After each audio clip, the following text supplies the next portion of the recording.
Ok,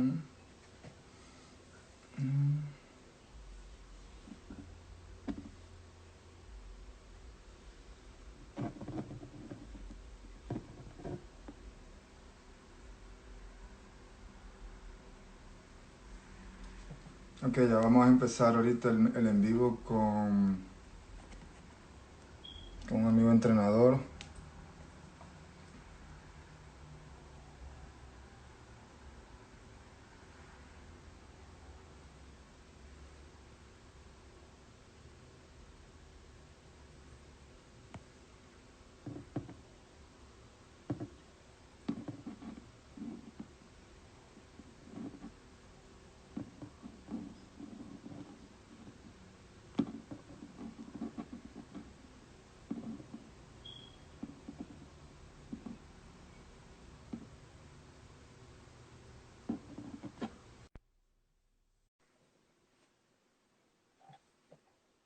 Buenas, Hola Gastón, ¿cómo estás? bien, ¿y vos? Estamos muy bien. ¿Todo Gracias por... tranquilo? Excelente. Bueno, como todos, pasando la cuarentena y tú sabes, en casa y tratando de estar lo más tranquilo posible en estas fechas. Claro, en la lucha. Sí, exactamente. Primero, gracias por este espacio que vamos a compartir de antemano. Y obviamente es un gran placer poder conversar contigo y en este caso de tenis. Gastón, a mis seguidores en Instagram que van a ver el video después y a los que se puedan conectar ahora, es un entrenador argentino, nacido en Argentina, compitió a nivel nacional en Argentina con jugadores que creo que más o menos conocemos como Schwarman y Londero. Después te preguntaré más o menos cómo fue tu experiencia en Junior, que nos hable un poquito, pero también Dale. al mismo tiempo, eh, después hiciste esa transición de empezar tu carrera como entrenador de tenis, pasaste por el college universitario aquí en los Estados Unidos, hasta llegar a lo que conocemos actualmente, que ha ido creciendo muchísimo y en tu última etapa, lo que tiene que ver con el tenis de marketing y obviamente todo lo que preparas Sí, para las personas que obviamente amamos el deporte y que lógicamente los conocimientos y las enseñanzas que nos transmites a través de tu contenido es bastante buena y como gracias. entrenador lo disfruto muchísimo. Bienvenido, Gracias. Gastón. Gracias por la invitación, por haberme ofrecido. Un placer es mío. Estar acá siempre hablando de tenis, siempre es bueno. Gracias. Gastón, vamos a empezar por el tema de cómo en tu etapa de junior, cuando estás compitiendo, porque después vamos a ir a raíz de esta conversación, llegar a los niveles que quiero hacerte preguntas, obviamente ya más con el tenis universitario, pero en el caso, tu etapa como competidor, ¿qué recuerdas que te marcó, que de repente tú dijiste, esto a mí me gusta, me va, por aquí debo seguir? ¿Qué etapa recuerdas en tu etapa de competencia? Bueno, yo empecé en Argentina cuando con 12 años fue cuando empecé a pensar un poco más serio. Era mi último año de sub-12, pero empecé jugando sub-14. Obviamente mis entrenadores me recomendaron porque yo era por ahí un poco más grandote y entrenaba con chicos más grandes.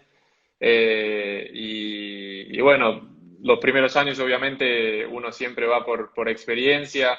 Empecé a tener mejores resultados después de mi primer año de 14 al final, el segundo de 14 ya más afianzado en la categoría, empecé a tener mejores resultados. Después me afiancé mucho en sub-16, cuando tenía 15 años, ya el primer año conseguí hacer bastantes resultados allí, los semis, final, semis, gané un nacional. Y ahí conseguí meterme entre los 30, 40, Argentina creo que era en el momento. Yo era 30, 40 y Schwarzman, por ejemplo, hablando de él, era 4, 5, uno estaba Colarini, Velotti, Facundo Argüello, eran los que estaban ahí siempre en los primeros puestos, Renzo Olivo, eh, y Confederac, no, Confederac es un poco más grande que yo, Confederac no estaba en esa categoría.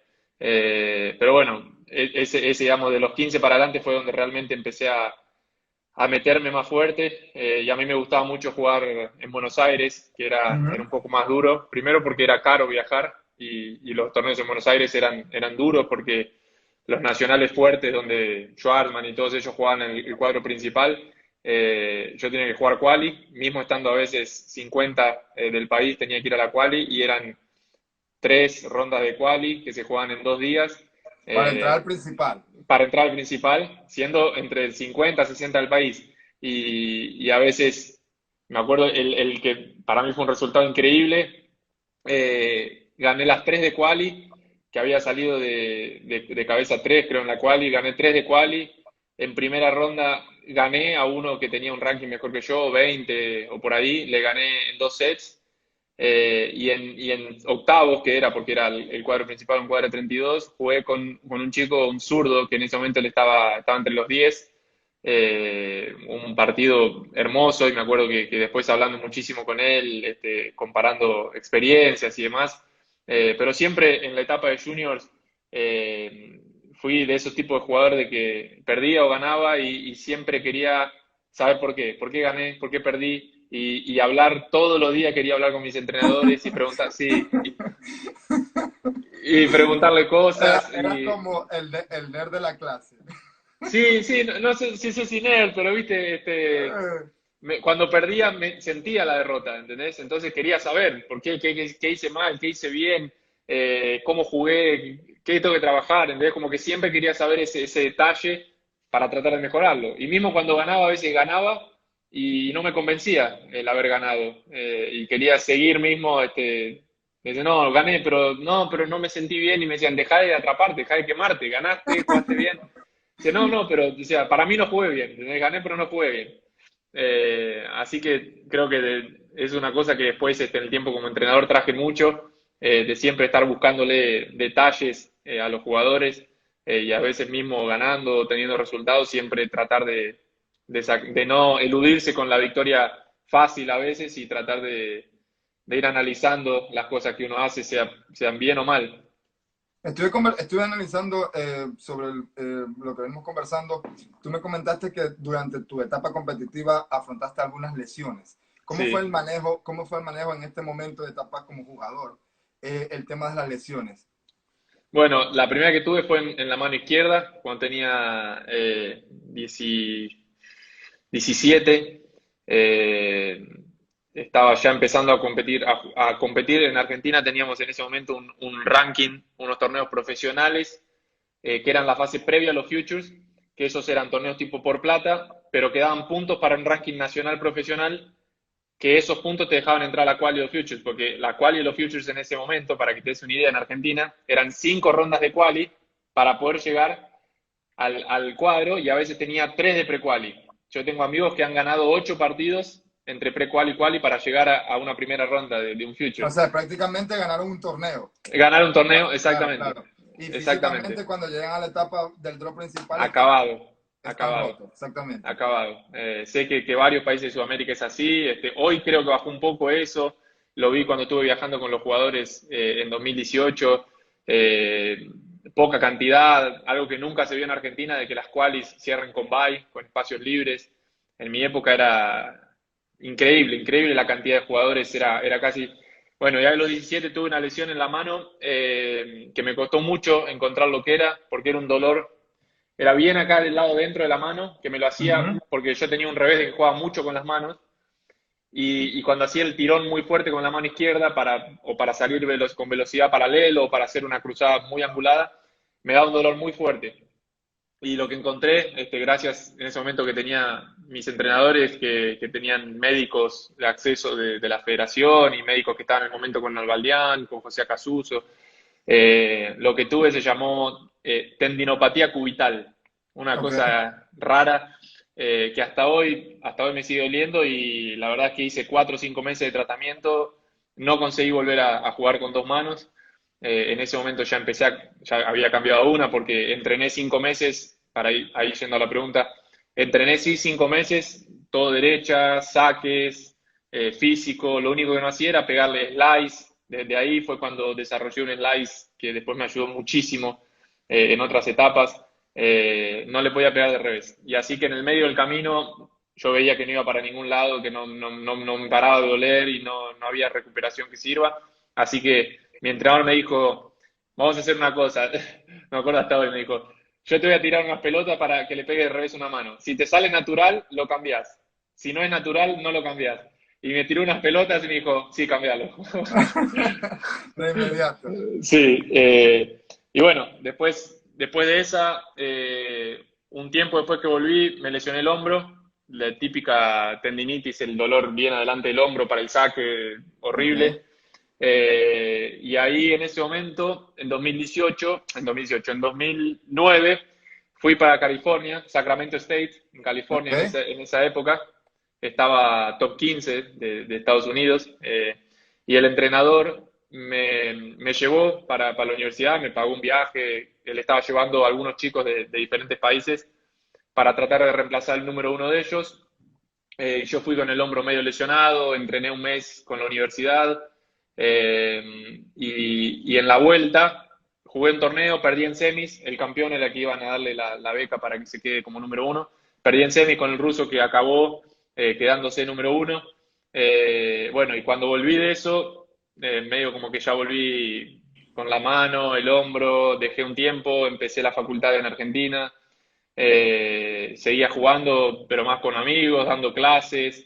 Y ahí por ahí fue cuando más o menos empecé a pegar esa onda de entrenador un poco más fijo, digamos. ¿Que a dónde Eh, vamos a abordar esto? dale, ¿Cómo fue dale, esa dale. transición? ¿Cómo fue esa transición de jugador a entrenador? Porque obviamente nos pasa a todos, venimos de la etapa competitiva, nos llama la atención y obviamente las circunstancias de cada entrenador es diferente, pero en tu caso particular, ¿cómo llegas ya a decidir, decir, me gusta la docencia, me gusta la parte técnica y creo que esto puede ser una etapa en mi vida que puedo desarrollar? Sí, al principio y bastante, creo que lo que a uno más le cuesta es el dejar la competición y dejar el jugador de lado. Entonces al principio me costaba mucho y de hecho por muchísimos años tuve siempre esa chispa y esas ganas de jugar y seguir compitiendo. Eh, entonces creo que por ese lado podría decir, lo que más me costó. Lo que pasa que ahí cuando empecé en esa época, después me salió otra oportunidad de irme a Estados Unidos. Yo sabía que ya no estaba muy bien del hombro y todo, y Ok, me fui igual. Y de hecho el primer semestre, en la primera temporada de conferencia, el hombro me volvió a doler de nuevo, no conseguía. Y ahí sí puedo decir que como que empecé más oficialmente, que agarré como assistant coach en la universidad que estaba. Eh, Como siempre jugué al fútbol toda mi vida también, jugué al fútbol en la universidad. Eh, y ahí hacía el spring, hacía de entrenador de tenis y en el fall jugaba con el equipo de soccer que jugaba para Varsity, que en el primer equipo. Y como muchas universidades, vos sabés que los head coach a veces no son muy del mundo de tenis y tienen un assistant coach correcto. más dedicado, así que organizaba todo, entrenamiento de tenis, físico, o sea, todo. Fuiste Eh, muy político a decir, son más dedicados. sí, son más dedicados, exactamente. Vos sabés cómo es. Vos sabés cómo es. Sí, sí. Eh, Y no, y es que es así, por ejemplo, es así, sí. comúnmente el head coach dentro, para los que no conocen el tenis universitario en Estados Unidos, obviamente son excelentes entrenadores, pero básicamente ellos delegan en sus asistentes las responsabilidades del equipo y uno tiene que estar pendiente de los entrenamientos, del quehaceres diarios de los jugadores, en fin, todo lo que rodea al equipo y uno el asistente comúnmente es el que hace este trabajo también. Porque aparte el Sí, head coach se enfoca mucho más en el tema de reclutamiento, en sí, el tema de viajes. puesto de la universidad y en fin, otras ramas que al final el que está día a día llevando a los jugadores somos nosotros los que trabajamos en el área de, en este caso, del puesto de assistant coach. Exacto, exacto. Eh, Así que para mí fue buenísima la experiencia porque como hacía con el equipo de mujeres y de hombres, se puede decir que como que me tuve que medio aprender porque tenía muchas canchas, íbamos a un club indoor a entrenar y eran 7, 8 canchas y agarrar los entrenamientos de todas y después el físico y medio como que es difícil porque también era mi grupo de amigos, Ok, entonces como que separar, viste, a veces ese rol de estar entrenador y que son tus amigos al mismo tiempo. Eh, pero bueno, fue una experiencia increíble. Y ahí después de eso, después de la universidad, de terminar en la universidad, me vine para Brasil, donde estoy ahora. Eh, Acá en Brasil, cuando vine esa época, estuve casi un año y estuve mucho de sparring con bastantes jugadores que había acá, lo cual me ayudó muchísimo para seguir con ritmo y aprendiendo, obviamente, porque los sparring aprendía mucho de los entrenadores también de los sparrings. Eh, hasta que me fui para Nueva Jersey en 2016, principio de 2016, me fui para Nueva Jersey para una academia a trabajar principalmente, obvio, con chicos de juniors, de 13 años para arriba, que juegan nacionales, ITF, algunos ya preparándose para División 1, de 17 años, ya medio los últimos, en la última recta final. Y ahí, bueno, tuve una experiencia increíble porque tuve 19 meses, casi 2 años, trabajando de lunes a lunes, sin day off, y hacía final de semana, viajaba a los torneos con ellos y Claro, entrenamos en la semana y final de semana torneo y vuelta a entrenar y vuelta a viajar y vuelta a entrenar. exactamente. Eh, sí, y los últimos 9 meses agarré dos equipos de Junior Team Tennis, la competencia de la USTA por equipos, Ujú. y eran dos equipos de sub-18.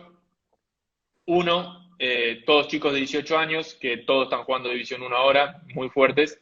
Y el otro equipo era de sub-18, pero con todos chicos de 14 años, que juegan muy bien. Y obviamente para darles esa experiencia, también fueron a jugar sub-18 porque no hay sub-16.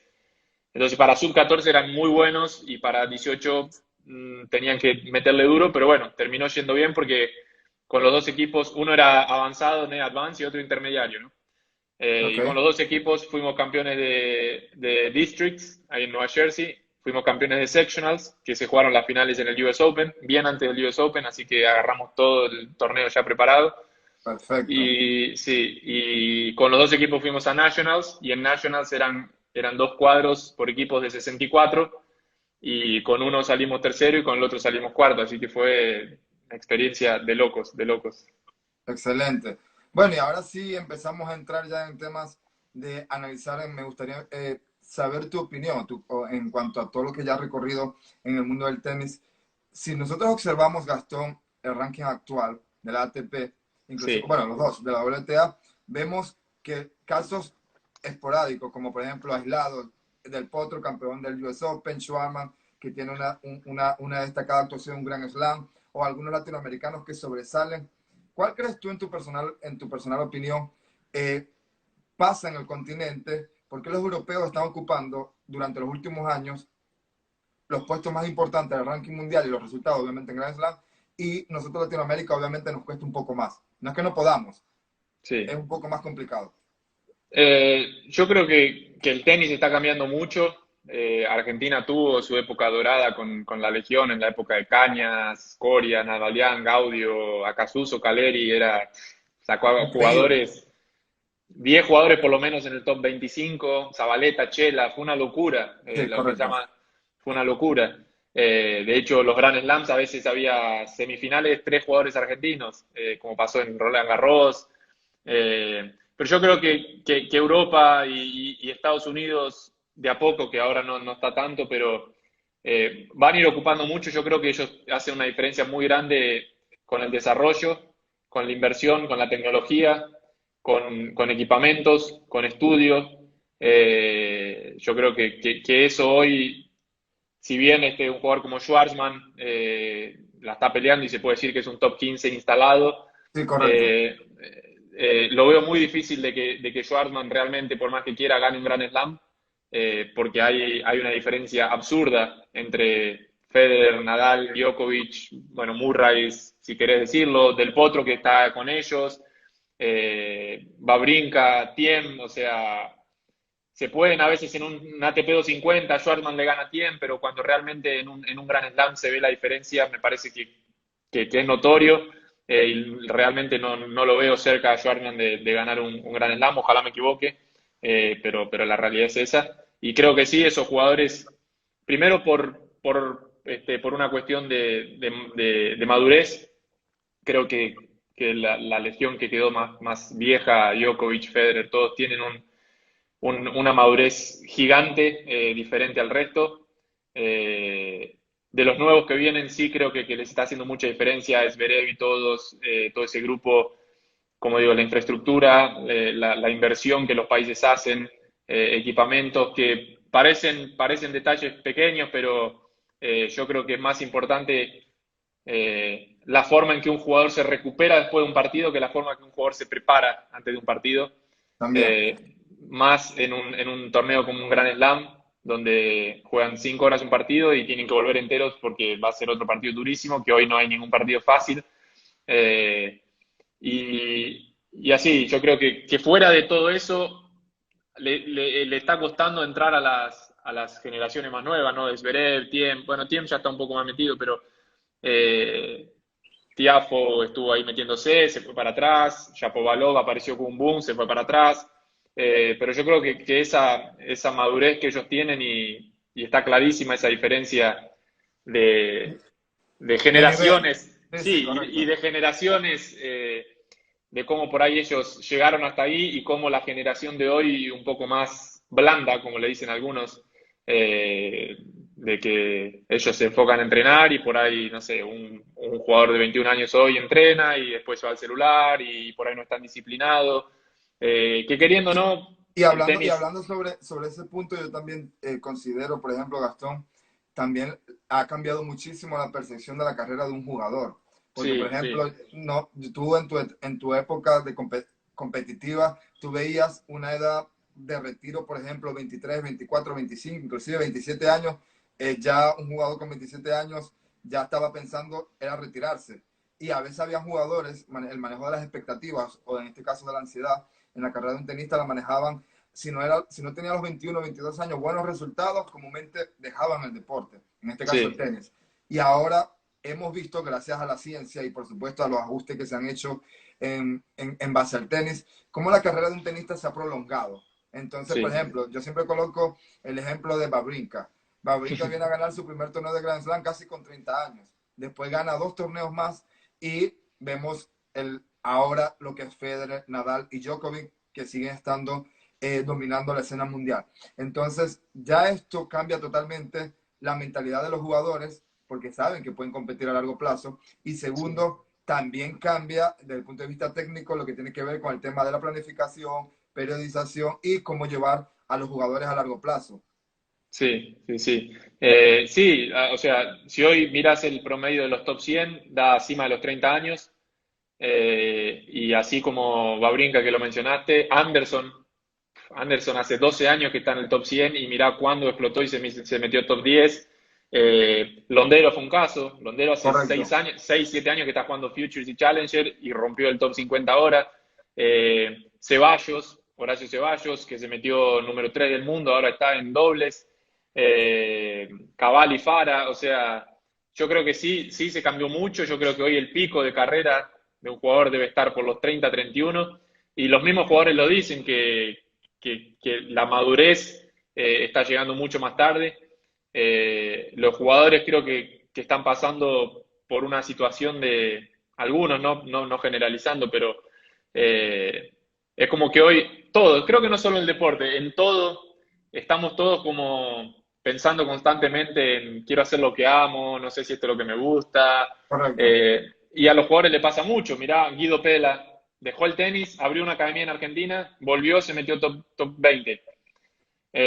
Zverev, ¿cuántas veces dijo odiar el tenis? Tsitsipas, ¿cuántas veces dijo odiar el tenis? Correcto. Correcto. Entonces yo creo que esa diferencia de mentalidad entre Djokovic, Federer y cosas que llegaron y fueron trabajo, trabajo, trabajo, trabajo, con la generación nueva, está haciendo obviamente que el tiempo pasa y los años pasan y 23, 24, 25 y dudaste, te fuiste para atrás y después tenés que volver. Entonces creo que sí, toda esa cosa mental que está pasando en la sociedad de estar buscando siempre esa felicidad, y me incluyo porque me pasa y creo que a todo el mundo le pasa, termina atrasando las carreras y obviamente yo creo que eso está bueno para las generaciones que vienen, Uh de -huh. sacarse un poco de presión de encima. De que no, hacia los 21, porque hay una cosa que odio y que lo escucho mucho en Estados Unidos, y la verdad que no lo puedo ni tragar, de que cuando dicen, no, de que cuando dicen, no, si a los 16 años ya no es número uno en junior, no va a ser profesional. Y Correcto. creo que hay Bueno, una, ahora que estás tocando este punto, sí, eh, in your personal opinion, what do you think is the more important thing in the transition when you have younger player to professional? What do you think is the more important thing? mental, for sure, mental. I think fitness, plays a big part because when the players they need to get ready. And, we talk about this playing Grand Slams and everything. And we see maybe in futures tournaments when maybe they have 2 or 3 good weeks, and then in the fourth week they struggle because they don't have a reserve, like a fitness reserve and everything. Right. But I think the mental part it's key. When they have to make the break and they have to believe that they can do it, and they actually start to make good things, win tournaments and everything. And sometimes I've listened players winning 3 futures in a row, and after that arriving home and then started to think like, I don't know if this is what I'm gonna do. Right. I don't. And it's crazy because they fight for like 5 years. Once they make it, they start to hesitate if that's what they really want to do.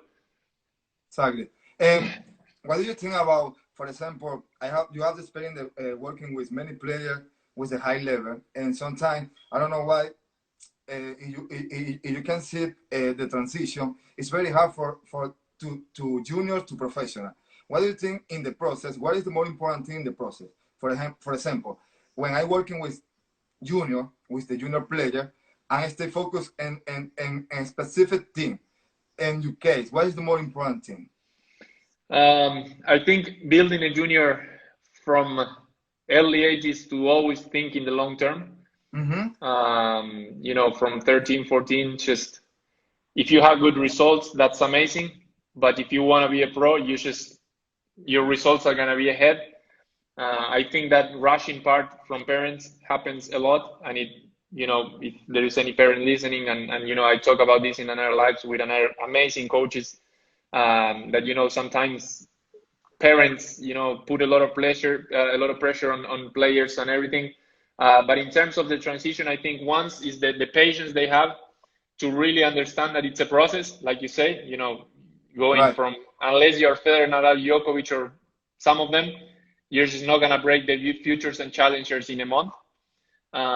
That you need to make your strong base on each level to make sure that if you need to go back to that level, you already know what to do. Fitness, of course, and mental, having a mental work with a, psychologist or mental coach from early ages, I think it makes a huge difference because it doesn't only teaches you how to manage tough moments, but it will prepare you to understand the good things that you're going to start to live and, winning. And there is one study that I think it was like 3-4 months ago, I was reading about it. And it was actually surprising that there are many players, much more players, that struggle mentally when they have good results, and there are less players struggling when they have bad results, and maybe they find the motivation in having bad results to overcome the situation. Like what I said before, players having good results start to struggle a lot mentally, and they can't, it seems like they can't, assimilate what's going on. So I think, that mental work from early age it's a key.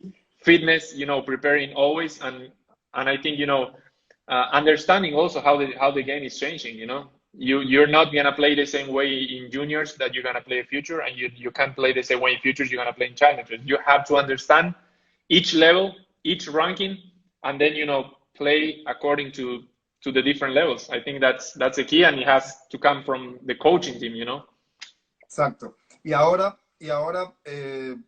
Gastón, después del coronavirus, obviamente todo va a cambiar. Yo pienso que van a haber muchos cambios. Obviamente, sí. si analizamos el circuito, analizamos los cambios que se vienen, ¿qué piensas tú, por ejemplo, en este caso? He visto, de hecho, muchas entrevistas últimamente de jugadores. Algunos sugieren que la competencia de repente es prematuro ahorita hablar de competencias en el circuito. El US Open, yo creo que de una u otra forma, no sé hasta qué punto, pero yo creo que no se va a jugar. Y No, no creo. El Roland Garros está a las puertas allí. ¿Cómo consideras tú, en este caso, el tema del profesional ahorita? ¿Cuál es el siguiente paso después de esta crisis que estamos viviendo y padeciendo todos alrededor del mundo? Primero yo creo que tanto la ATP como la WTA y la ITF deberían usar esta situación y ver realmente que el tenis necesita un cambio, porque estoy seguro que 30% de los jugadores que están jugando Futures no sé si vuelven, porque pasar 6 meses sin competir y sin ganar plata cuando Correcto, correcto. a veces tenían algún tipo de ayuda que se les acabó, porque seguramente el que los ayudaba, si no está muy bien económicamente, también la debe estar pasando mal. Hoy Federer, no sé si lo viste, que Leí, puso en Twitter. su contenido, que era momento como que la WTA y la ATP se pusieron de acuerdo en cuanto a la finalidad. Obviamente esto es un negocio. La ATP y Sí, la WTA tienen sus propios intereses propios, pero Federer sugiere como que es momento de que ahora coordinen de forma adecuada lo que tiene que ver con el tema sí, de la planificación y los calendarios. Y es obvio, porque, por ejemplo, sí, a mí me molestó muchísimo en lo particular el tema de que Roland Garros anunciara en plena crisis el traslado del torneo de Grand Slam a septiembre, sí, una semana después, en teoría, de lo que era el US Open. Entonces yo sí, decía, Gastón, por ejemplo, jugadores como Nadal, que tenía que defender US Open, y si en teoría estos torneos se jugaran, en cuestiones de 2 semanas también tendría que defender Roland Garros. Imagínate sí, un jugador en esta capacidad de defender en un mes 2 torneos de Grand Slam. sí, Entonces, no, es, es una locura. sí. No, sí, yo creo que va a haber muchísimos cambios. Como dijiste, es un negocio y es algo que no va a cambiar. Y más allá con los jugadores que trabajaba, siempre uno obvio alimenta el sueño y trabaja por eso con los jugadores, pero también esa sinceridad de saber que cada vez va a ser más un deporte, de por qué las mujeres no ganan lo mismo que los hombres, porque si bien estoy de acuerdo que tendría que ser así como en todos los ámbitos, hay que entender que es un negocio y que Nadal vende más que Halep. Pero es que esto es muy Eh, sencillo. Esto no es un tema de género ni un tema de si eres hombre o no, eres no, mujer. no, no, Es es un tema de mercado, de de lo que se mercado. vende. Bueno, tú manejas Y mucho más que yo el marketing. Pero, por ejemplo, si tú vas al modelaje, obviamente las mujeres, las top models, ganan mucho más que un modelo hombre. sí, Obviamente. ¿Por qué? Porque ellas venden muchísimo más de lo que puede vender un chico. sí, Y sí, esto sí. a nivel de tenis es así. O Es sea, así. Djokovic, Nadal, Federer, te llenan estadio y la gente Sí, desvive por irlo a verlo jugar. No significa que Serena no sea atractiva a verlo jugar, pero su dimensión en cuanto a venta y producción económica para el circuito es diferente. es diferente, sí, y yo creo que hay que verlo de esa forma, porque los jugadores tienen que empezar a entender eh, que es un negocio, porque mirá las peleas que estuvo por Roland Garros, que lo pusieron en la misma fecha que que la Labour Cup y el US Correcto. Open, y a ver, ¿qué marca pone más plata? Y eso va a dictar qué torneo se hace. Es muy simple, es De así, hecho, Djokovic me pareció esto sumamente buenísimo, la idea de Djokovic, no sé si la leíste, de juntar la sobre plata, sí, a juntar plata para estos jugadores que no están sí, metidos en este toque, obviamente pueden llevar mucho más fácil el tema de la crisis para esos jugadores que van a dejar de cobrar y competir. sí. Me parece una medida bastante razonable y muy buena de su parte. Claro, claro. Pero sí, como te digo, para mí los cambios, algunos va a haber, no sé de qué tipo, pero algunos va a haber. Para mí muchos jugadores van a dejar de jugar. Conozco varios casos, porque para mí interclubes en Europa se va a empezar a hacer una opción más fuerte. Jugadores que van a dejar de jugar futures van a buscar una salida allá, porque quien tiene punto ATP puede cobrar mucho dinero. El tenis Entonces me parece, universitario va a agarrar más auge el también. tenis universitario va a De agarrar hecho, te más. quiero preguntar, ¿cómo ves el tenis universitario? Porque yo he trabajado con el tenis universitario durante los últimos años y obviamente en División uno sé cómo, en el caso de las universidades, cómo se manejan, pero ahora yo lo veo de que se ha profesionalizado aún más. ¿Por qué? Sí, Porque el circuito es totalmente durísimo. A veces durísimo. tenemos jugadores de nivel de futuros, de challenge, que están jugando el tenis universitario y de ahí saltan al profesional. ¿Cómo Sí, ves sí. desde tu punto de vista el tenis universitario actualmente? Para mí está cada vez más y más claro de que es una fase previa increíble para ser profesional. Yo creo que hasta necesaria. Yo trabajo mucho con eso porque tengo una empresa donde mando chicos, donde llevo chicos en viajes, tanto de fútbol como tenis. Pero fuera de eso, creo que así yo intento pasarles esa idea de que hoy el circuito está cada vez más grande, o sea, el top 100 está cada vez 30, 40 años, 30, 32, se puede seguir jugando si uno tiene un buen estado físico. Yo creo que la universidad, las buenas, donde realmente tienes una competencia fuerte, por ahí la División uno mucho más, es una fase previa increíble que te prepara con muchísimos partidos, una competencia dura, con poco tiempo de recuperación, con jugadores que estás todo el tiempo que realmente juegan bien y te mantienen un ritmo muy bueno, con instalaciones para vos entrenar todo el día si querés, gimnasio de primer nivel, cancha de primer nivel, pelota de primer nivel.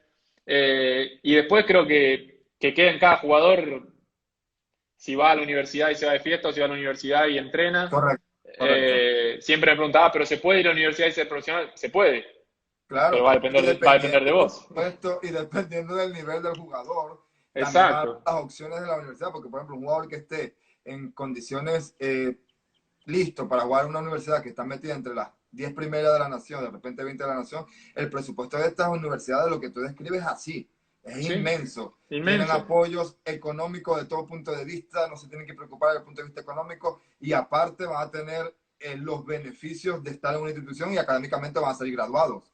Bueno, sin ir muy lejos, Axel Geller, argentino, juega Stanford. El año pasado, el verano pasado, se ganó 3 Future 25K. Imagínate, es así. Bueno, ¿Entendés? y este chico que Cameron Norrie, jugó, el chico que jugó el torneo hace poco de Australia Open, que hizo casi sí, estuvo a un punto de llegar a la semifinal, él jugó por la sí, Universidad de Tennessee. sí. Entonces, y participó allí durante varios años y de hecho se fue al profesional y fíjate, estuvo a punto de estar un paso de ganar la Federer y estar en semifinal de Australia Open. Sí, Isner y otros jugadores que Isner, podemos mencionar que han pasado por el medio Blake, universitario, Anchich, correcto. Cameron Norrie, me acuerdo que la historia la contó que el año que hizo tercera de quali del Australia, ¿no? Del US Open, cuando perdió se fue de nuevo porque tenía que dar examen en los finales en la universidad. O sea, no, o sea, Sí, increíble. Eubanks, el nuevo, el americano, el alto, Eubanks, también juega universidad. Es increíble y yo creo que está cada vez más un paso casi obligatorio porque si vos pensás, entrás con 17, te graduás con 21, si sos muy bueno y tenés buenos resultados, haces 3 años y terminás el último online, con 20 años estás en el circuito con una experiencia de locos, Bárbara, con correcto. 50 millones de partidos encima, un físico terrible, mentalidad competitiva, listo, ya estás pronto para jugar. Y con una carrera universitaria. Con una y con un título en la mano, exactamente, exactamente. Exactamente, sí. En eso, y ese es donde yo creo que debemos también adaptar también y instruir a los representantes, en este caso a los padres, que a veces creen que solamente profesional es la vía, ver otras alternativas para llegar a profesional, porque obviamente en nuestras condiciones, yo hace poco, Gastón, entrevisté a un jugador de Paraguay, número uno de Paraguay y número uno de COSAR, y ahorita está entre los 150 del mundo, entre los 150 del mundo en ITF, y él me dice la diferencia entre lo que él observaba entre los europeos y los latinos, y yo también compartiendo con él, le decía, es que para los europeos también es mucho más fácil el tema de la transportación y el conectarse Ah, entre ciudades sí, y competir, mientras que tú vienes a Latinoamérica, si quieres buscar el tenis a nivel mundial, tienes que ir a Europa. Entonces, sí, esto sí, ya sí. implica gastos de vuelo, gastos de alimentación enormes, duplicados, el tema del hospedaje y, por supuesto, lo que tiene que ver ir con un equipo técnico. En este caso, la Confederación Suramericana de Tenis, que es COSA, solamente envía un entrenador a Europa con sus mejores tres. Pero imagínate si nosotros tuviéramos la posibilidad de no de enviar tres a Europa, sino 40.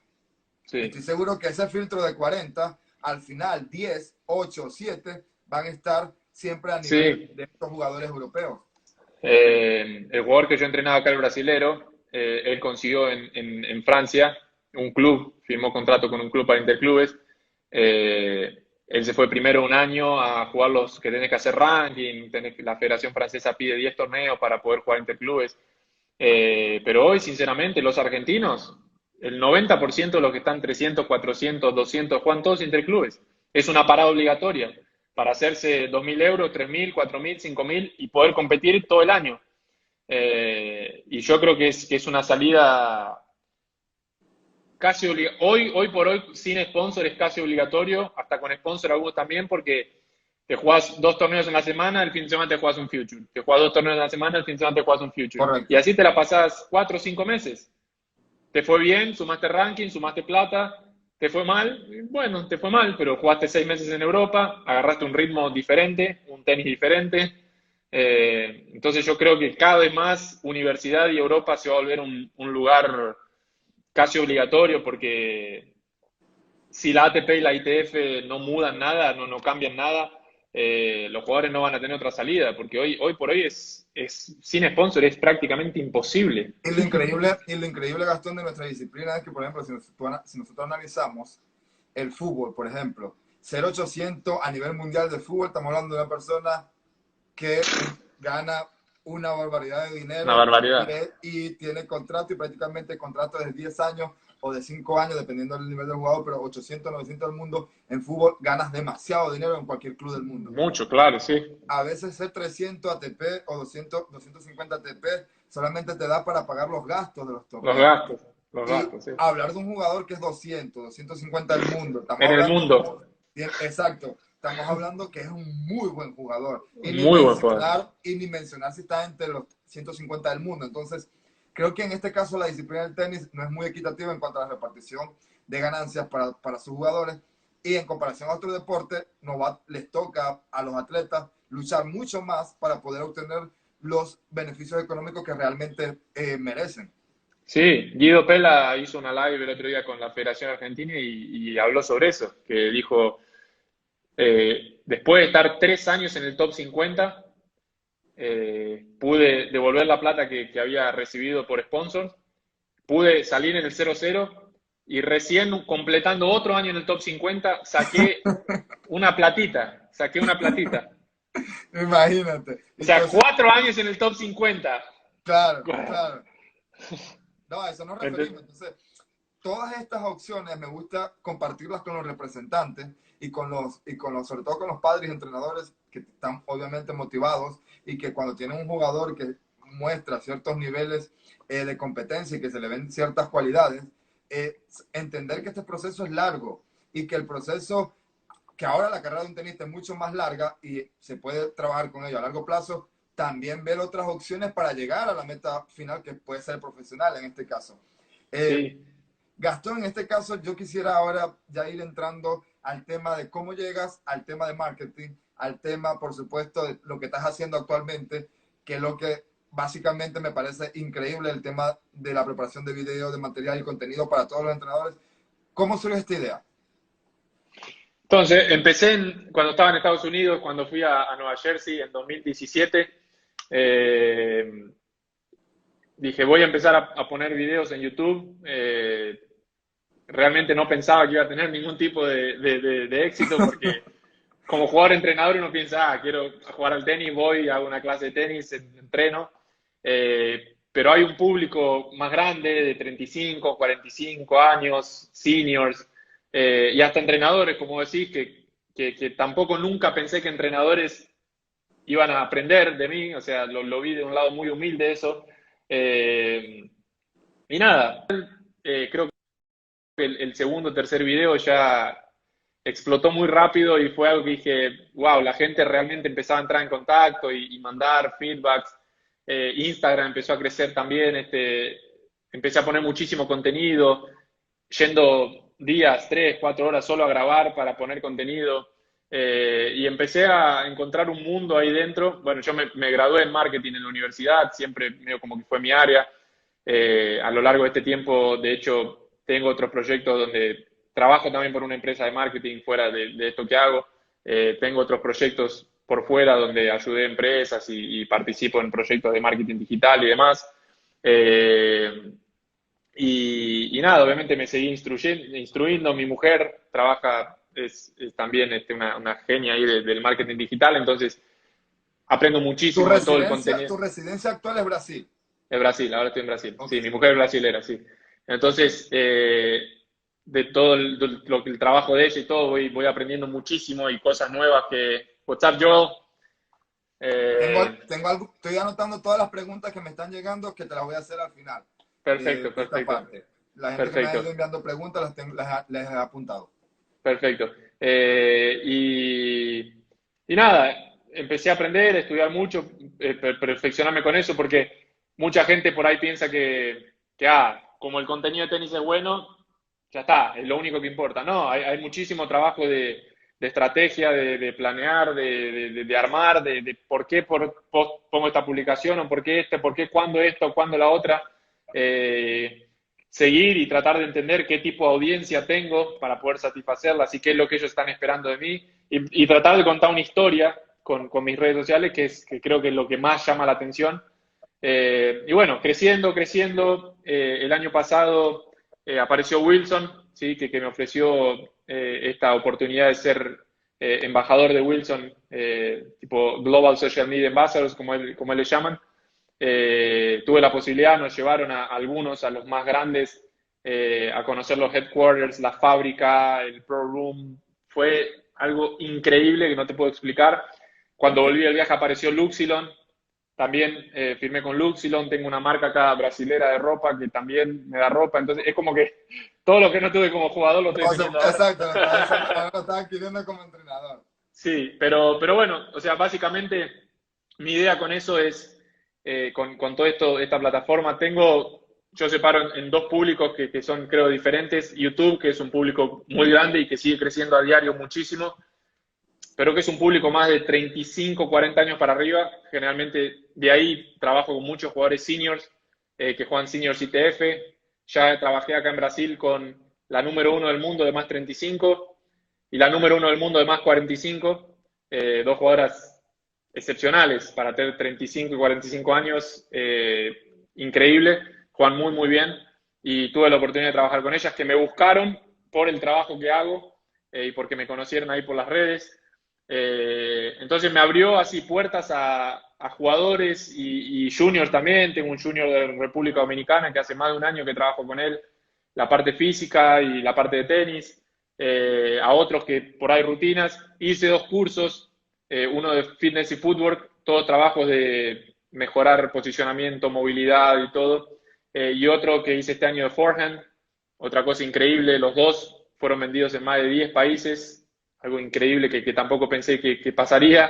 Y Qué es bueno, lo primero que observas cuando analizas a un jugador que llega para ti y te dice, quiero mejorar mi técnica? ¿Qué es lo primero en lo que te orientes? ¿cómo se mueve? Las ¿Cómo se mueve? piernas. Para mí el tenis comienza por las piernas. En los Eh, apoyos. los apoyos, sí. Cómo llega la pelota, cómo se para, cómo se perfila. El otro día, admirando una live de dos entrenadores que ya tuvieron varios jugadores en el top 100, los dos mencionaron eso y me gustó bueno, que por lo menos lo veo de la misma forma que ellos, de que el tenis es todo en las piernas. O sea, un jugador, hay muchísimos jugadores que llegan y me dicen, tengo que cambiar el grip. ¿Por qué? Y porque le pego mal. A ver, pegale. No, le pegas mal porque estás pegando de frente a la pelota, no te acomodás, no tenés footwork, o sea, no es el grip. Correcto. Entonces yo creo que en el área de recreacional es lo que más pasa. Si vos agarrás un jugador hoy de, no sé, de 5, 4, 3.0, 4.0 de USDA, es lo que más pasa. No saben cómo caminar la cancha, no saben cómo correr la cancha. Eh, y, y así, y creo que también empecé a llegar a muchos entrenadores, como vos decís, últimamente, creo que el último año eso fue lo que más, un boom así de entrenadores diciéndome que aprenden de mí, que sacan contenido de mí, algo que, digo, hay tantos entrenadores ahí con experiencia increíble y que vengan a aprender de mí, la verdad que es algo increíble, pero bueno, bienvenido, o sea, me encanta y me motiva a seguir haciendo cosas. Y obviamente yo sigo aprendiendo para poder pasar mejores cosas. Claro, y bueno, y eso se nota en los contenidos que vas creando, porque yo recuerdo el año pasado, a mediados de febrero o marzo del año pasado, tú me enviaste tu contenido que veníamos conversando y lo analicé y me pareció súper interesante porque estaba enfocado en ese momento. Yo analicé lo primero que se ve, este chico va por el tema de los apoyos y que Sí, gente, comúnmente los entrenadores se fijan solamente en pegarle a la bola. sí, Entonces, y lo que tú dices, es como a veces los jugadores simplemente les preocupa, oh, es que no, ¿por qué no pego más duro? Por ejemplo, es un tema bastante, quiero quemar la pelota y quiero pegarle más duro, pero ¿qué hacer para pegarle mucho más duro? Entonces, ese enfoque que le estabas dando a raíz del todo el contenido que pude observar, yo dije, por aquí hay que apuntar, porque lógicamente tú, de hecho, si tú ves la transición de los jugadores españoles, a veces no son muy vistosos técnicamente o desde el punto de vista, no tienen un buen forehand, no tienen, en lo técnico no son los más bellos en su técnica, pero desde el punto de vista táctico y físico son increíbles. Entonces, increíble, claro, tú sí. comparas, tú haces un análisis de lo que ellos le colocan en el punto de vista físico, mental, y lógicamente la técnica a veces pasa inclusive a un segundo plano. Y esto no significa que no sea importante, lógicamente, porque Claro, tenemos un jugador que tiene buenos factores o buenos aspectos técnicos, es mucho mejor. Pero es un conjunto de variantes que a veces solamente los jugadores se enfocan en uno solo. Sí, sí, sí, sí, en esa época me acuerdo que hablamos y me mencionaste eso, y cuando vi que tenía una audiencia creciente y demás, empecé a pensar en qué tipo de curso podía hacer para probar si realmente era algo que funcionaba y viendo tanta gente, porque hay muchísima gente haciendo esto online y que vende cursos y curso de derecha, y curso de forehand y saque, y que a veces me parece hasta difícil porque creo que solo darle el material no sirve si no tiene un acompañamiento después para que puedas hacer un seguimiento y ayudarla a mejorar, porque si mira tu video pero lo sigue haciendo mal, Correcto, no nunca va a tiene mejorar. sentido.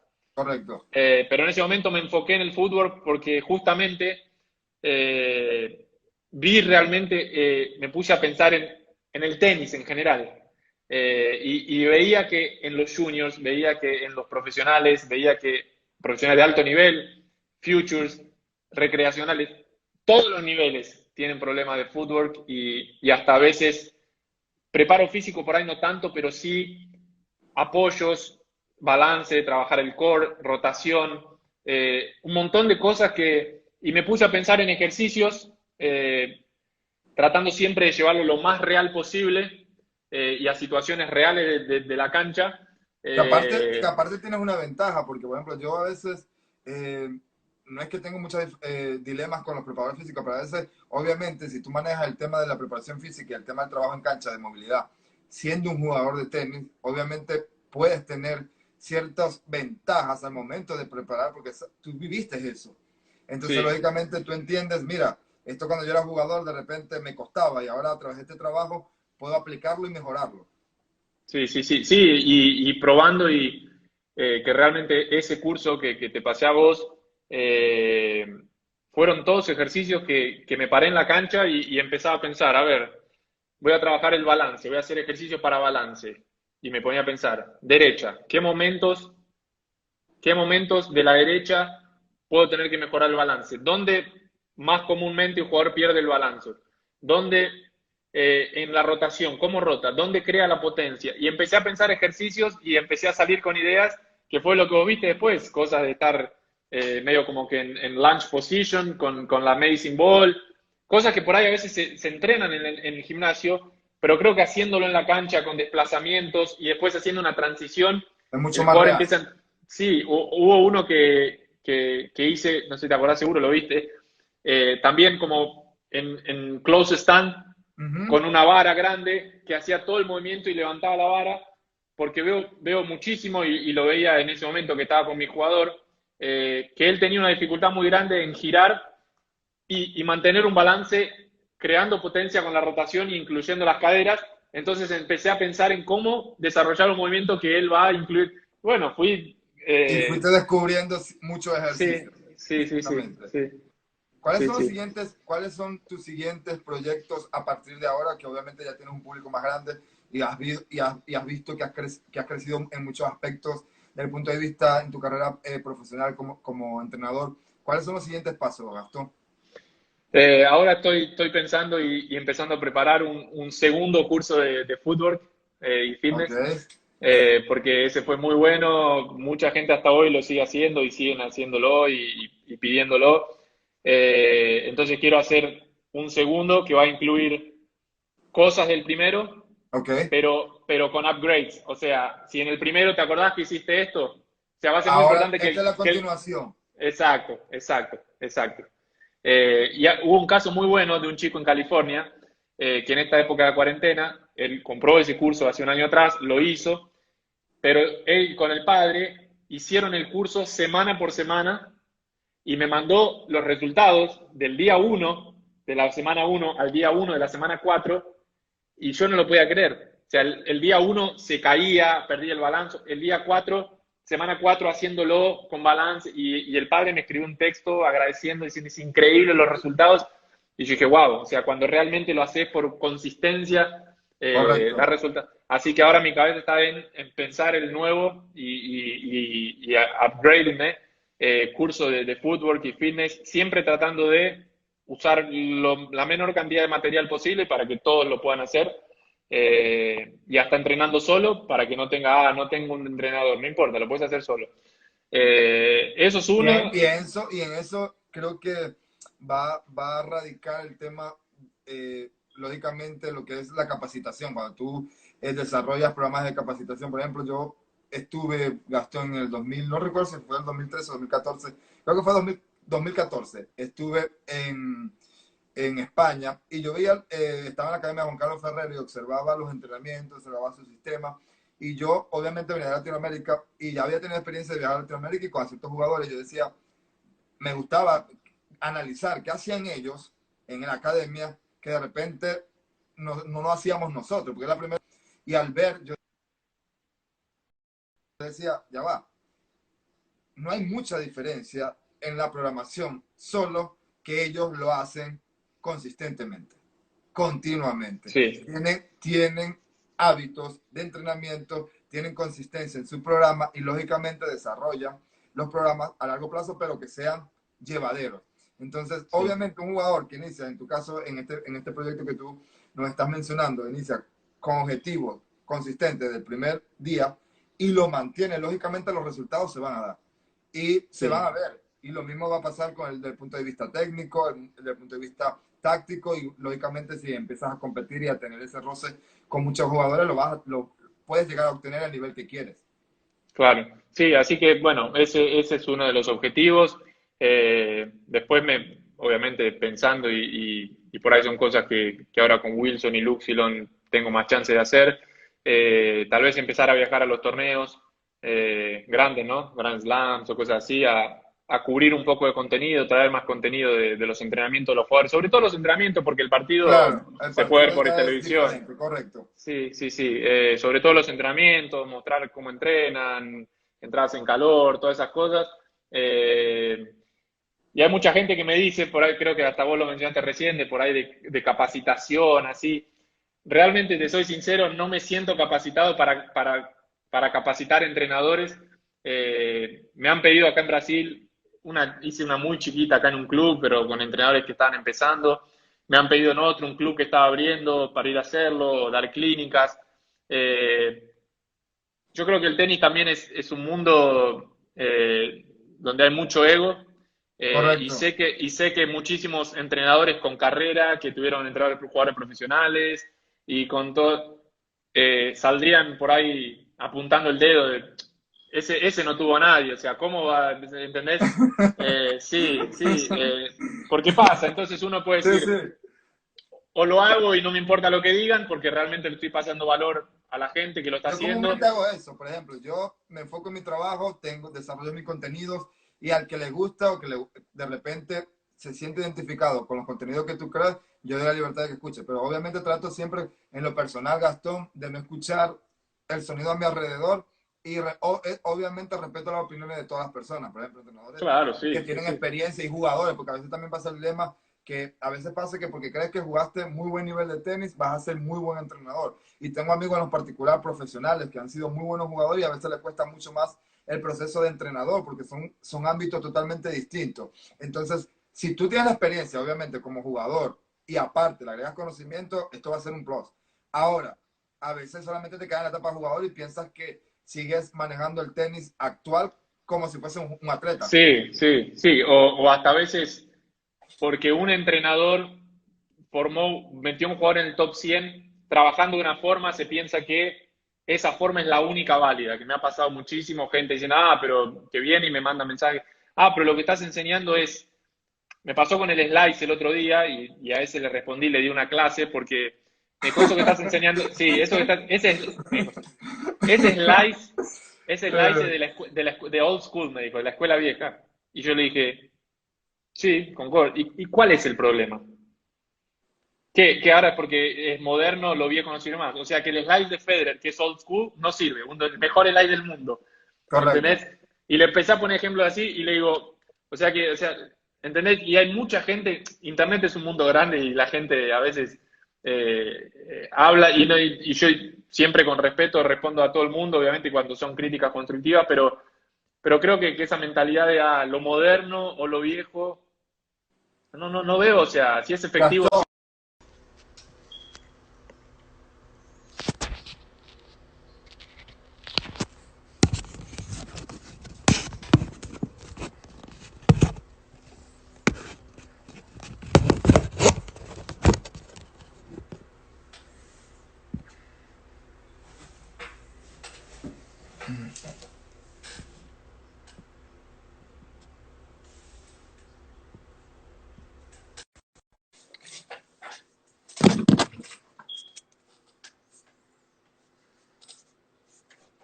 Ahí estamos.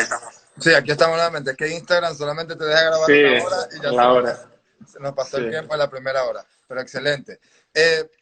Seguíamos en el tema de la experiencia del slide.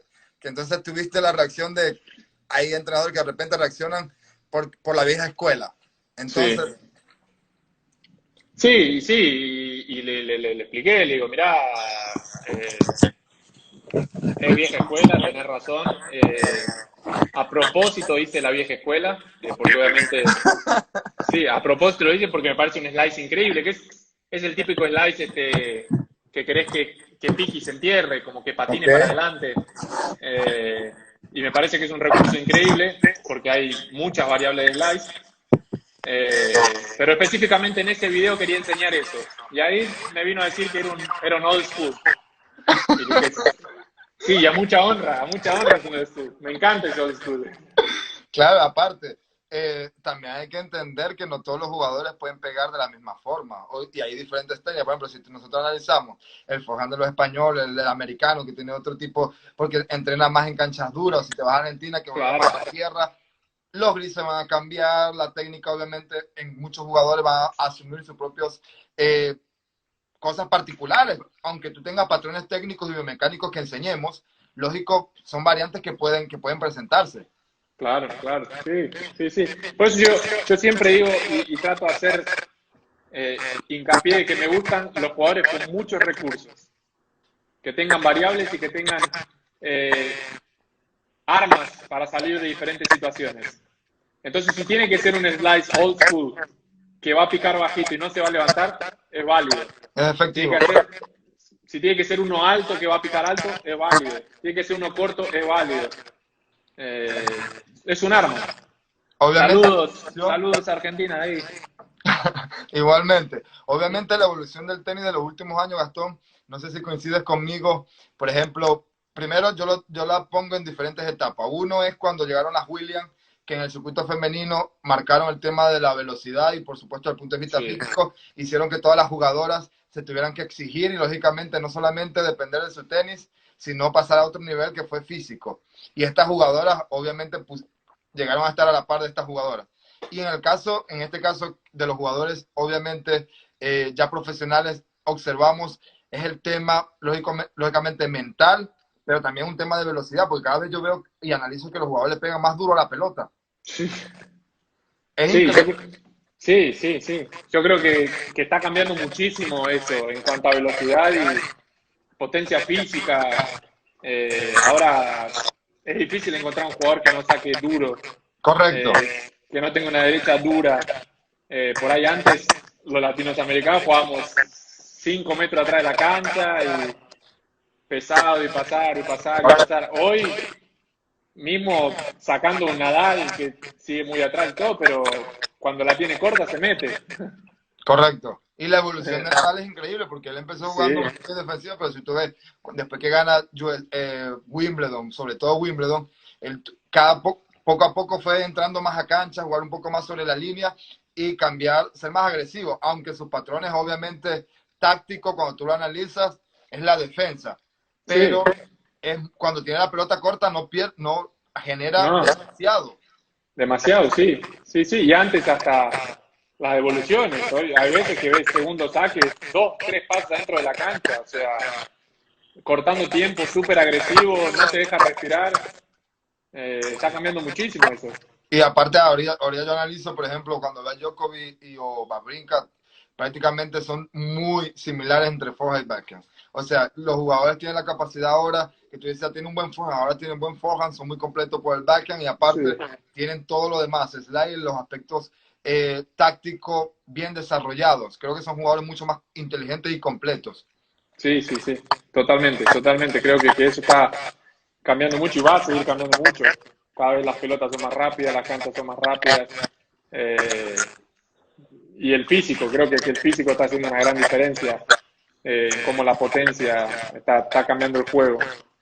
Eh, pero sí. Gastón, para las personas que quieren conseguir tu contenido, en este caso, ¿dónde pueden encontrar todo el material que tú, un plan de trabajo que quisieran tener sobre ti?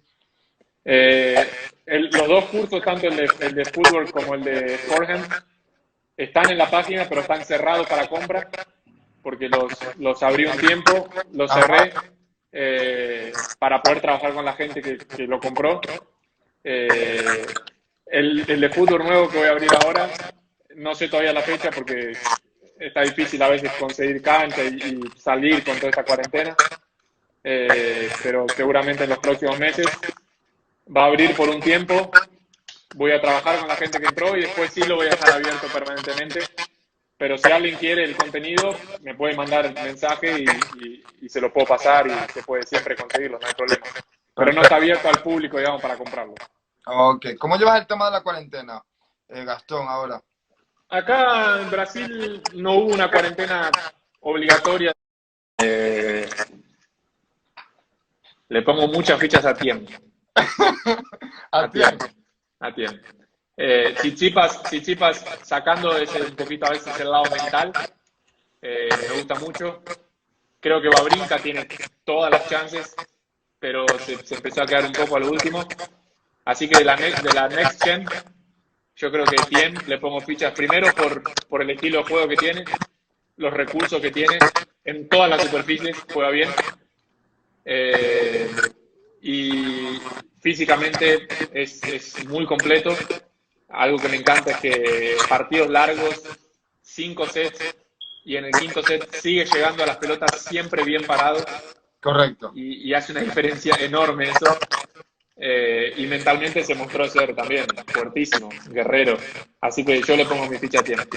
Y de hecho ha sido el más consistente en cuanto a los torneos de Grand Slam. Por ejemplo, ya lleva 2 finales, creo que de Roland Garros.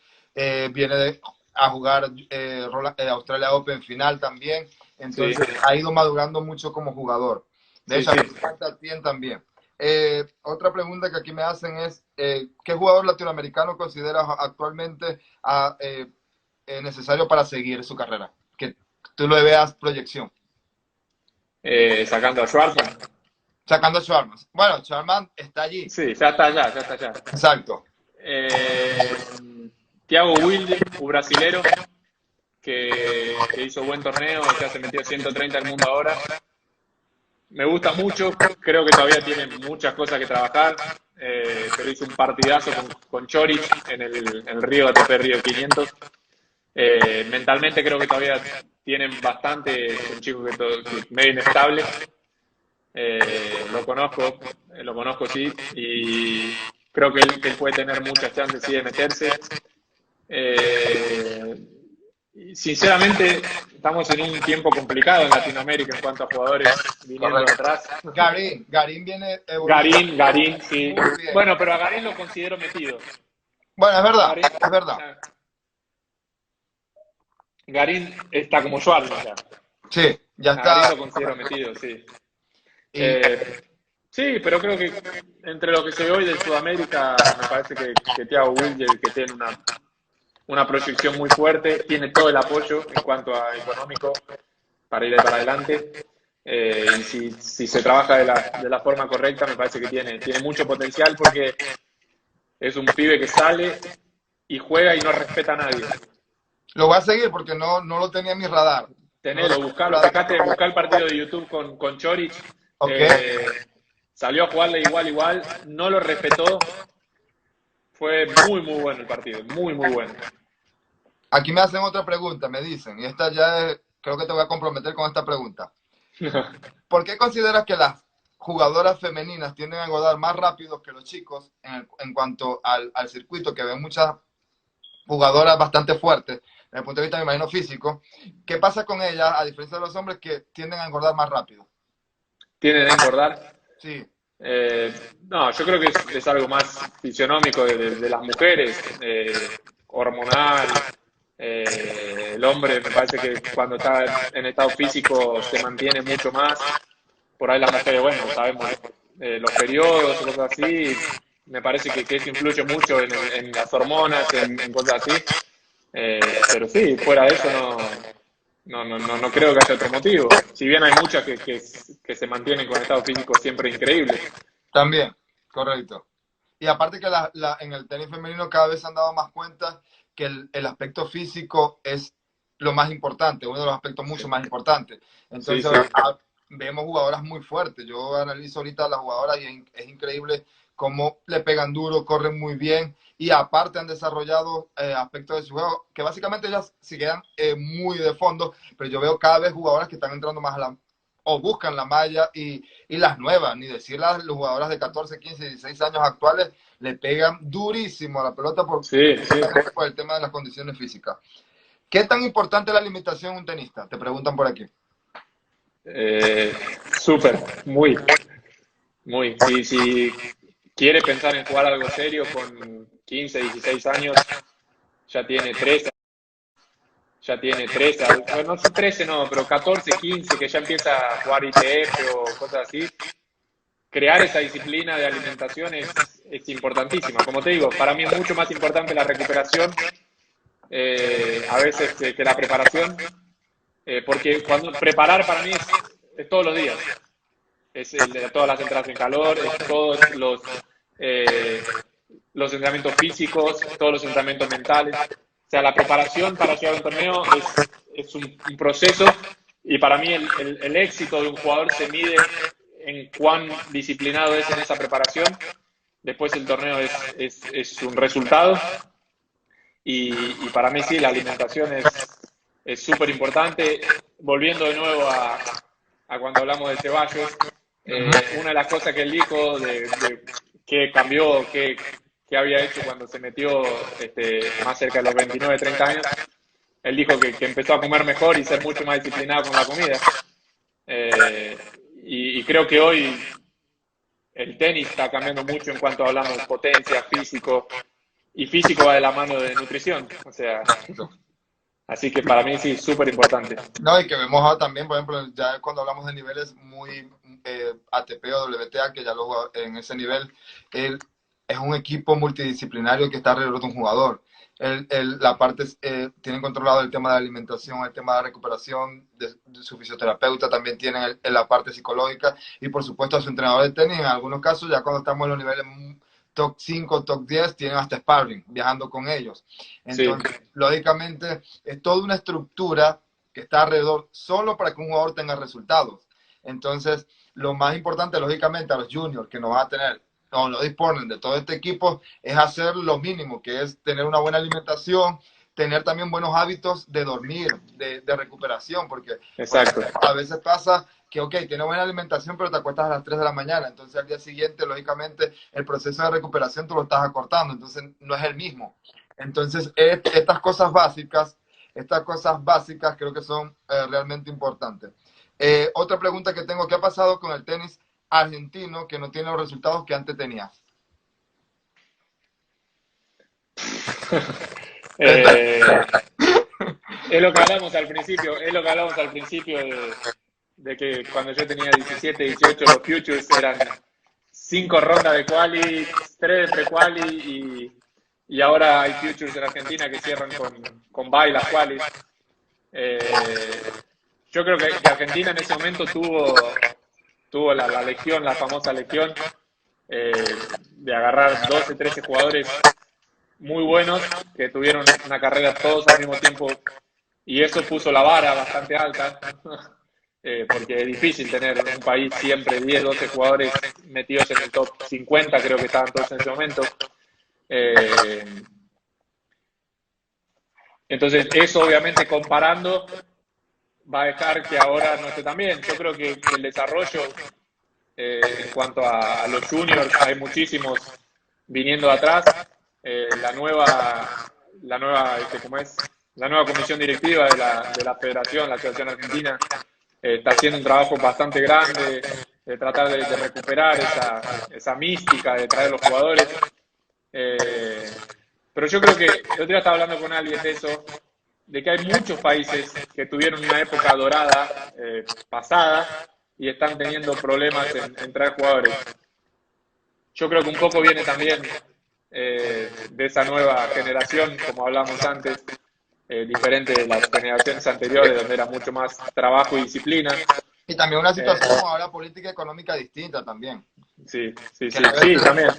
actualmente vemos que es mucho más complicado también viajar a estos jugadores hacia Europa, es mucho más complicado. Si está acá todavía, Oki Rodríguez, que lo vi que entró hace un ratito, voy a citar una enseñanza de él, de que esta generación tiene muy poca, como es que dijo, muy poca tolerancia a la frustración. Y lo escuché muchas veces decirlo y creo que hasta me lo ha dicho a mí algunas veces. Así que voy a citar la frase de él y creo que realmente tiene muchísima influencia en el desarrollo de un jugador. Claro. Otra pregunta que me llega por aquí me dicen, en el caso actualmente, al terminar las carreras que tú ves, observas, en cuanto a Nadal, Federer y Djokovic, ¿quién consideras que va a ganar más torneos de Grand Slam? Hasta terminar la carrera. Y esa está peleada. eh, yo creo que va a estar entre. Bueno, Djokovic es muy sólido también. Viene corriendo de atrás, pero es muy sólido. Yo creo que Federer se va a retirar un poquito antes que Nadal y que Djokovic. Así que va a estar para mí entre Nadal y Djokovic. Entre Nadal y Djokovic. Igual Y pienso Nadal está a uno de diferencia. a uno, A correcto. uno. Y Djokovic a dos. Roland Garros, Roland Garros. Bueno, Roland Garros si se juega, yo lo Bueno, pero del año que viene. pongo como favorito. Pero, Sí, pero bueno, igualmente yo siempre lo pongo de favorito. sí, para mí va a estar entre Nadal y Djokovic. Fuerte. Pero en Roland Garros que no creo, en verdad, actualmente yo creo que no, las condiciones no están dadas para jugar un torneo de Grand Slam, pero si se puede realizar el Roland Garros de aquí a septiembre, creo que el tema de recuperación física para él la caída de maravilla. Obviamente, el único punto que veo que le puede afectar es no tener torneos previos al Grand Slam, pero creo que es un gran candidato a renovar su título. Roger va a ganar uno más y retira con 21.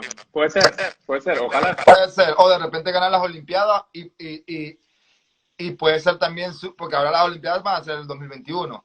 Sí, Entonces también, y a Roger le cayó el tema desde el punto de vista táctico, no voy a decir obviamente que deseó esto, pero el tema del COVID-19, creo que uno de los más beneficiados es Federer. de la Porque, recuperación de la rodilla, sí. claro, recuperación de la rodilla, han congelado el ranking, que eso también lo va a ayudar al momento de reiniciar el circuito, y lógicamente se han ido sumando algunas cosas. Yo veo, honestamente, que en los siguientes Grand Slam van a seguir dominando los jugadores que vienen ganando los torneos Grand Slam. Y ojalá se pueda colar un jugador nuevo, que me encantaría que ganara un jugador nuevo, un Grand Slam, pero desde el punto de vista mental creo que estos jugadores están en otro nivel. Sí, yo quiero que Tiem gane uno. Con, con los tres todavía jugando en actividad. ¿Cómo que no te escuché la última parte? Yo quiero que Tiem gane uno con Federer, Nadal y Djokovic todavía jugando. Bueno, estuvo muy cerca en Australia Muy Open. cerca. Sí, sí, sí. Y de hecho, para mí ese partido pasó por decisiones, por toma de decisiones y desde el punto de vista psicológico. Porque estuvieron, aquí nos leen, déjame,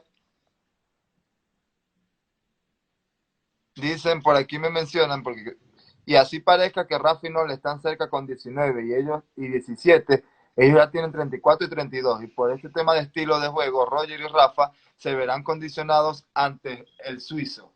Bueno, Nah, ya, a Djokovic lo veo muy entero todavía. yo también lo veo muy interesante, Nadal también, y aparte que el calendario le pega a cualquier persona, es decir, Sí, que Federer es una joya desde el punto de vista tenístico, pero lógicamente cada trimestre que pasa y cada año que pasa va a ser mucho más complicado para él estar en los niveles más arriba. Pero sí. obviamente, que independientemente también este otro debate, Gastón, por ejemplo, yo soy esta es mi opinión particular en cuanto a Federer, independientemente si se lo pasan o no se lo pasan en el torneo de Grand Slam, Federer va a estar en otro nivel de percepción para las personas. Porque primero es amado por la nueva generación y por las generaciones anteriores, que que crecieron con él, ¿entiendes? Entonces, él está, creo, en un nivel más arriba del punto de vista de aceptación en cuanto a Nadal y Djokovic. Ahora, a largo plazo, ¿qué jugadores pueden estar luchando por el Slam? Yo creo que Djokovic y Nadal, si no se presentan ninguna lesiones, van a estar allí compitiendo por Para el mí también, Slam. para mí todavía tienen tiempo, sí. Y ya para ir concluyendo, Gastón, me preguntan por aquí, bueno, tú me imagino que alguien del soccer, que Cristiano Messi. No, esa no la respondo, esa no la respondo. Como argentino, No, ni como argentino, ni como argentino. Para mí no. yo creo que la tienes muy fácil como argentino. Yo lo tengo claro. Sí, no. Respóndela por mí, haceme el favor. Bueno, para mí no hay discusión, para mí Messi. Claro, Para mí Messi, o sea, no hay discusión. ojo, porque ya por aquí después me van a atacar y me van a llegar todos los haters a enviar mensajitos. Ya me lo estoy imaginando. Yo, cuando analizo a Messi o Cristiano, obviamente, sin quitarle o tratar de quitarle mérito a Cristiano Ronaldo, porque es un súper atleta, un súper Excelente atleta. excelente, Subnormal, sí, que hay que subnormal. y que hay que ponerlo como referencia para muchos atletas que están formándose, ver cómo él a través del trabajo ha llegado y alcanzado los niveles que ha logrado. Pero si hablamos de un talento, si hablamos de alguien especial que va a marcar esta época en cuanto a soccer y fútbol, más allá de los resultados, va a ser Messi. Lo mismo con Federer. Más allá de cuántos torneos Grand Slam le pueda pasar Djokovic, le pueda pasar Nadal, creo que Federer va a estar en otro nivel. Y ese es mi opinión. Voy a responder como dijo Ronaldinho. Messi, Messi, siempre Messi. Ahí está mi respuesta. Bueno, Gastón, ha sido un gran placer Placer es mío, muchas gracias. contigo esta experiencia y bueno, te deseo mucho éxito en tu próximo proyecto. Bueno, siempre estamos en contacto, sigo Claro, viendo tu claro. contenido y bueno, esperando como todas las personas que nos están viendo alrededor del mundo y a través de este live, que pase este tema del coronavirus, Ojalá, sí, ojalá. entender que todos estamos padeciendo las dificultades porque nos va a costar a todos volver a la normalidad, pero que tenemos que tener un poco de paciencia y asumir el proceso como tal. Claro, sí, sí. Y tratar de reinventarse y usar este tiempo para pensar y fortalecerse. Así que gracias por la invitación, fue muy buena la charla, me gustó mucho. Y sí, seguimos en contacto. Gracias, Gastón. Un abrazo y saludos a la familia. Gracias a vos. Abrazo para vos también. Chao, chao.